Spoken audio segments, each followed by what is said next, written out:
Dobrodošli u epizodu u kojoj ću vas naučiti kako da napravite fotografiju koju ćete prodavati stotinama, ako ne i hiljadama puta.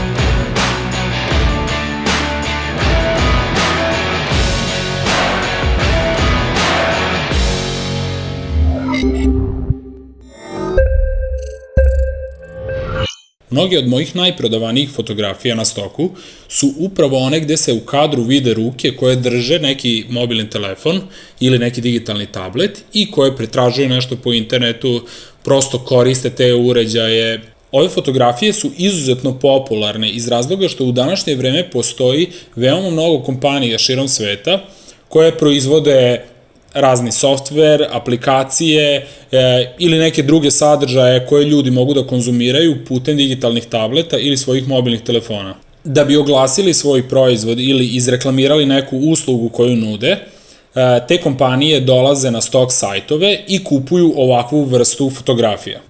Postoji jedna stvar u vezi sa kačenjem sadržaja na stok sajtove, a to je da ne možete da kačite neki sadržaj koji spada pod autorsko pravo nekog kreatora. Dakle, vi ne možete da fotografišete recimo nečiji tuđ dizajn koji je zaštićen ili ne možete da fotografišete mobilni telefon na kojem se nalazi nečija aplikacija ili nečija fotografija tuđa na koje vi nemate pravo.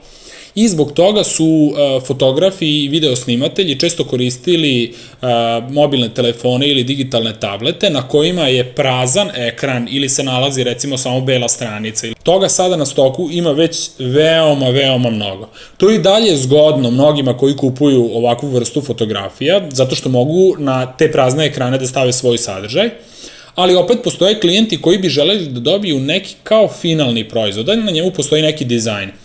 I iz tog razloga sam se ja odlučio da zašto ne bih napravio neku svoju lažnu prodavnicu ili izdizajnirao neku web aplikaciju ili mobilnu aplikaciju koju ću staviti na ovaj displej i učiniti fotografiju daleko zanimljivijom. Tako sam se oprobao i napravio neku svoju online prodavnicu cipela, postavio je na digitalni tablet. Zatim sam fotografisao modela sa ovim digitalnim tabletom koji kao pretražuje tu online prodavnicu cipela i ove fotografije su zabeležile zaista fantastičan uspeh. Iz tog razloga bih želeo sa vama da podelim na koji način možete tačno korak po korak da iskreirate ovakve fotografije. Možete da zamolite nekog poznanika, partnera ili bilo koga drugog da vam drži mobilni telefon ili digitalni tablet da ga vi fotografišete. Potrebno je samo malo uložiti truda oko dizajniranja ove same stranice i onda možete to koristiti bezbroj puta na različitim lokacijama i slično. Sada ćemo detaljno proći korak po korak kako da izdizajnirate svoju aplikaciju ili svoj website ili neku svoju online prodavnicu ili nešto slično tome. Ono na šta bih želeo da vam skrenem pažnju jeste na to da ne morate da iskopirate tačno ono što vidite na stoku. Naprimjer, ako je neko uradio sada na svom ekranu dizajn prodavnice cipela ili dizajn ne znam ni ja kakve druge prodavnice cveća i ostalo, da vi morate pošto poto to da uradite. Zašto ljudi pribegavaju tome da kopiraju druge? Pa kad vidimo recimo da je neka fotografija dobro pozicionirana u pretrazi na stok sajtovima, mi mislimo da upravo takva fotografija mora da bude da bi ona doživela određeni uspeh. Pa nije tako uvek. Nekada vam se može posrećiti, ali najčešće to neće biti slučaj zato što takav sadržaj već postoji pozicioniran i mnogi idu tom linijom manjeg otpora da kopiraju druge umetnike i da kače upravo isti takav sadržaj i zbog toga se gomila istog sadržaja. Najbolje fotografije se pozicioniraju u pretrazi i to je to. Vaše fotografije imaju veoma malo šanse da i one izbiju ovakvu pretragu. Zato vam apelujem da pronađete sadržaj koji je zanimljiv, koji je nov, koji nije toliko ponavljan ili kojeg nema uopšte na stok sajtovima. Kako ćete to uraditi? Možete koristiti Google trendove, možete pogledati koje su recimo najpopularniji poslovi koji će se desiti u skorijoj budućnosti, šta je to tehnologija što se razvija, koja vrsta poslova se razvija i slično tome i onda možete tako nešto uraditi. Recimo, ja sam zabeležio takođe odličan uspeh pravići fotografije koje su vezane za proširenu realnost, odnosno na engleskom augmented reality. Tog sadržaja nije bilo mnogo, čak mnogi ljudi ne znaju ni šta je to. Napravio sam u 3D-u neke uređaje koji se koriste upravo za ove tehnologije i postigao sam fantastičan uspeh. Znači nisam kopirao nekoga ili nešto što već postoji, nego sam napravio nešto svoje, novo i ono je postiglo sjajan uspeh. Isto tako i vi možete. Da li ćete napraviti dizajn, recimo sad ukoliko pričamo o ovim stranicama na mobilnim telefonima, da li ćete napraviti neku stranicu koja će opisivati aplikaciju koja se bavi menjačnicom kriptovaluta ili ćete uraditi neku specifičnu prodavnicu nekih stvari za koje malo ljudi zna ili bilo šta drugo što nije zasićeno previše na tržištu, to će upravo biti ključna fotografija koja vama može da donese stotine, ako ne i hiljade prodaja na stoku. Nadam se da ste sada spremni da zaronimo u Photoshop i da vas naučim korak po korak kako da napravite svoj originalni dizajn neke mobilne aplikacije ili web sajta ili nešto slično tome, dakle neki layout koji ćete koristiti na svom mobilnom telefonu ili digitalnom tabletu i koji ćete iskoristiti u narednom fotografisanju. Da li ste spremni? Postoje dva načina kako možete da odredite dimenzije i rezoluciju svog mobilnog telefona. Prvi, možda malo kompleksniji način je da odete na Google, ukucate tačan naziv svog mobilnog telefona ili digitalnog tableta i pored toga dodate reč dimensions ili screen size ili resolution i slično tome i Google će vam verovatno u prvom redu izbaciti tačno koja je rezolucija vašeg uređaja. Drugi način je da uzmete vaš uređaj i prosto uradite jedan print screen, dakle, evo ovako, uradite print screen i taj print screen već na vama najjednostavniji način prebacite na vaš kompjuter. Nakon što smo uvezli naš print screen u Photoshop, ostavit ćemo za početak ovaj background ovako da bude jasno vidljiv. Kako bismo lakše prepoznali detalje koje budemo ostavljali preko, napravit ćemo jedan novi sloj, ispuniti ga crnom bojom, samo sekund, i smanjiti providnost tog sloja na recimo nekih 50%, možda može i malo jače, evo, na 70%. Zatim je potrebno da napravimo neke smernice, zoomirat ću malo ovaj print screen kako bi se što bolje videlo šta radim. Povući ću ovaj jedan ruler na dole, ukoliko nemate ove rulere ovde sa strane, dovoljno je da kliknete CTRL-R ili Command-R na Macu i on će se pojaviti. Jedan ćemo pozicionirati ovako na donjoj strani ovog sata, ovde gde se nalazi ovih ikonica i jedan na gornjoj iznad. Kada dodamo sat i ove ikonice koje označavaju jačinu baterije, Wi-Fi i jačinu našeg signala, već će se dobiti neki izgled ekrana mobilnog telefona. Zašto je bitno da radimo upravo preko ovih ikonica? Pa zato što su one već odlično pozicionirane tačno za naš telefon i onda valja to iskoristiti. Preko ovog sata napisat ću neko svoje proizvoljno vreme, na primjer 9:2:23. Povećat ću malo da bude što približnije ovom izgledu koji već ovde imam i prebaciti ga u belu boju. Zatim ću uzeti ovaj Rectangle tool, još malo ću povećati ovaj ekran. Evo ga. I sada pravimo ovu jačinu signala. Prebacit ću ga odmah u belu boju i namestiti 1 piksel zaobljenost ovih ivica. Ovo možemo još malo približiti da vidimo što bolje kako izgleda.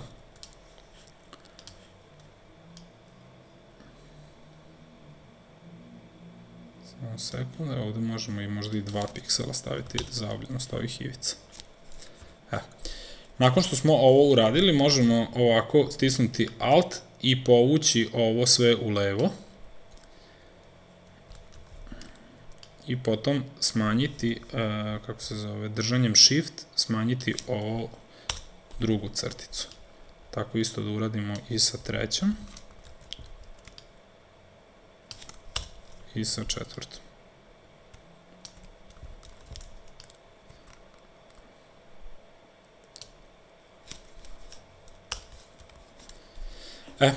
Nakon što smo to uradili, potrebno je da napravimo sada ovaj znak za Wi-Fi.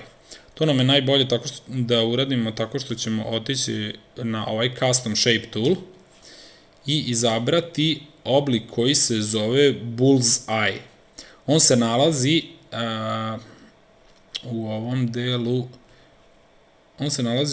delu kod simbola, a ukoliko nemate ove simbole koje ja imam, nego imate ove koje su ubačeni u Photoshop 2020 ili 19, čini mi se, dovoljno je da odete ovde na Windows, zatim Windows Shapes i ovde će vam se pojaviti ovi oblici, odete na ove crtice, idete ovo Legacy Shapes and More. Zatim će vam se pojaviti ovaj folder i ova dva nova foldera koje ćete videti u ovom takođe delu i tu ćete moći da izaberete upravo sve one stare oblike koji su veoma zgodni za neke stvari. Napravimo malo veći ovaj bullseye ili meni više liči na metu, potom uzmemo dva rulera koja možemo ovako da povučemo preko njega i s obzirom da ne možemo da obrađujemo neki oblik koji je u vektoru, prebacimo ga, znači desni klik uradimo i idemo na rasterize layer, znači da bismo ga prebacili u raster, potom otklonimo 3/4 ovog oblika i dobijemo ovaj simbol Wi-Fi-a. Sada je potrebno da stisnemo Command T ili Ctrl T na Windowsu, držimo Shift i za 45 stepeni zarotiramo ovaj sam oblik, nacentriramo ga kao što je nacentriran i ovaj gornji i smanjimo na istu veličinu. Sada je potrebno da napravimo ovaj simbol baterije. Ponovo ćemo otići na ovu ikonicu Rectangle Tool, napraviti ovaj neki oblik približan ovom koji se nalazi na originalnom print screenu. Potom ćemo kliknuti na ovu ikonicu koja označava okvir našeg pravougaonika i izabrati belu boju. Kod mene su se sad pojavile ove čudne linije zato što je ovde obeleženo na ovom delu da stavlja ove isprekidane linije, a treba da uzmemo ovu liniju koja je cela i smanjimo je recimo na 1 piksel. Zaobljenost ivica ćemo staviti na nekih, pa može 5 piksela, možda i više, 7, evo ovako, i ispunjenost ćemo staviti da nema boje, znači da bude prazna. Nakon što smo to uradili, možemo da dupliramo taj sloj, selekcijom tog sloja i klikom na Ctrl T, odnosno Command T na Macu, zatim kliknemo Ctrl T, odnosno Command T, držimo Alt i smanjimo ovo, možda ne ovoliko, evo ovako otprilike, i ono što je potrebno jeste da kliknemo ovde na ovu ikonicu Properties, dok nam je selektovan taj sloj i ovde alatka Rectangle Tool. Ukoliko nemate ovo Properties ovde, idete ovde na Windows i kliknete na Properties i ono će se pojaviti. Zatim kliknemo ponovo na ovo da bismo namestili ovu ispunjenost ovog sloja i podesimo ovu zaobljenost da se uklapa dobro uz ovu unutrašnju zaobljenost. Povučemo ovaj deo na levo i ovo već izgleda dobro kao neka baterija. Zatim je potrebno još da napravimo još jedan duplikat i namestimo ga ovde na neku željenu veličinu da izigrava ovaj prednji deo naše baterije. Zatim možemo da uradimo ovaj rasterize layer i odsečemo ovaj višak koji nam ne treba. Evo, dobili smo sada neku bateriju, vi možete da redizajnirate i napravite bateriju koja vam odgovara. Sada smo dobili neki osnovni layout za telefon, sada ispod toga možemo dalje da gradimo šta god nam je volja. Ja ću obrisati sada ovaj background sloj kao i ovaj crni sloj i ubacit ću ovu stolicu koju sam pravio u 3D-u. Vi možete iskoristiti, ukoliko radite 3D, neki vaš 3D objekat, ukoliko radite fotografiju, možete ubaciti neku vašu fotografiju ili čak ne morate ništa od toga, nego možete prosto izdizajnirati nešto, neke boje ili neke oblike u Photoshopu. Nakon što sam stavio ovu stolicu, bitno je da proverim da nema ništa ispod tog sloja, znači evo ovaj sat je ovde bio, to je ovo vreme. Ubacio sam stolicu jer mi je cilj da napravim kao neku online prodaju stolica, odnosno dizajn koji će to da predstavlja. Potom ćemo uzeti ovaj text tool, tekst koji budemo ispisali treba nedvosmisleno da govori o čemu se tu tačno radi. Ja ću ovde napisati online chair store.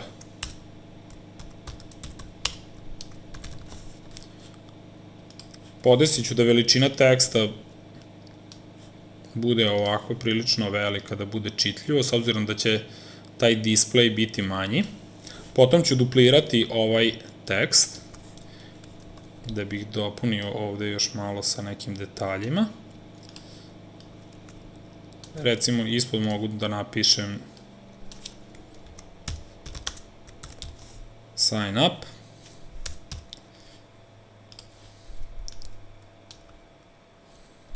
Možda još malo da smanjim.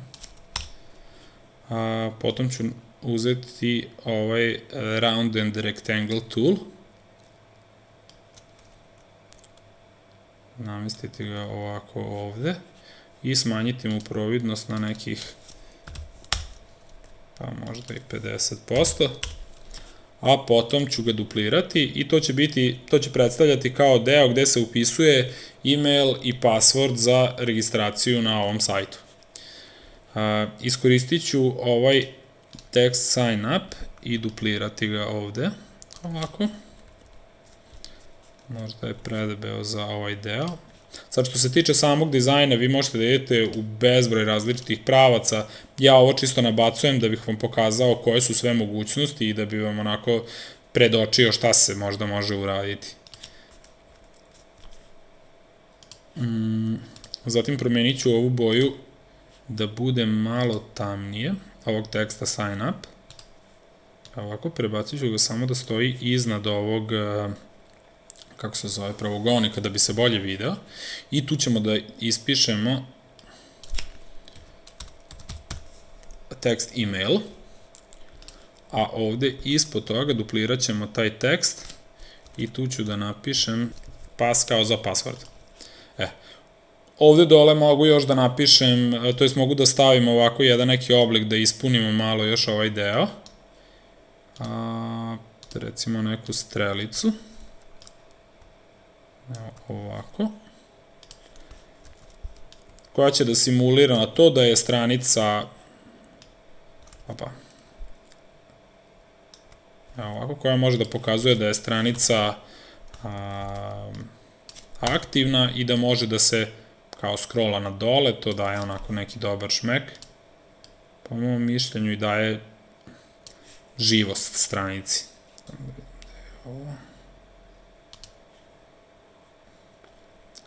Dakle, sad tu možete igrati sa ovim nekim detaljima i možete to podesiti tačno kako vama odgovara da bi što lepše izgledalo. I nakon što ste sve to završili, potrebno je da spojite sve slojeve, da prebacite ceo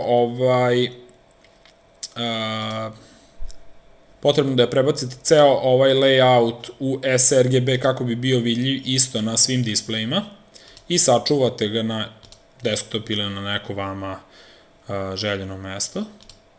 Samo sekund. Evo ovako, prebacimo ga ovde u JPEG i sačuvamo kao, na primjer, chair store.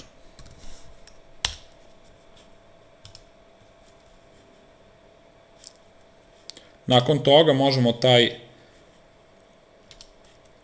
taj novi dizajn možemo prebaciti na naš telefon. Ono će se naći u našoj galeriji. I sada na telefonu možete vidjeti koji je naš rezultat.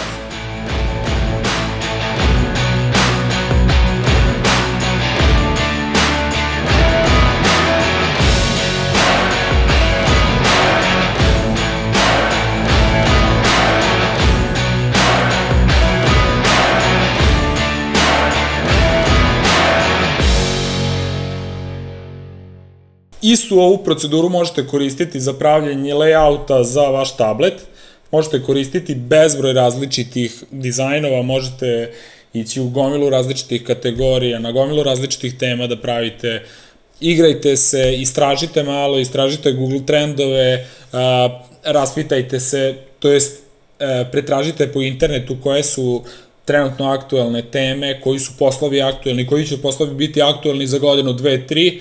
Za sve to postoje klijenti koji su željni takvog materijala, znači da se napravi nešto što će tačno njihove potrebe zadovoljiti i verujem da ukoliko sve uradite kako treba i napravite sjajne fotografije, možete ostvariti odličnu prodaju na stoku. Biće mi zadovoljstvo da pogledam sve vaše radove, pošaljite mi to putem socijalnih mreža, rado ću pregledati, ukazati vam možda na nešto šta biste mogli da prepravite, da drugačije uradite. I to bi bilo to. Ukoliko vam se ovaj video dopao, subscribeujte se da dobijete obaveštenja o narednim videima koje ću raditi. I vidimo se u narednom videu. Jedva čekam da mi javite kako razvaljujete prodaju.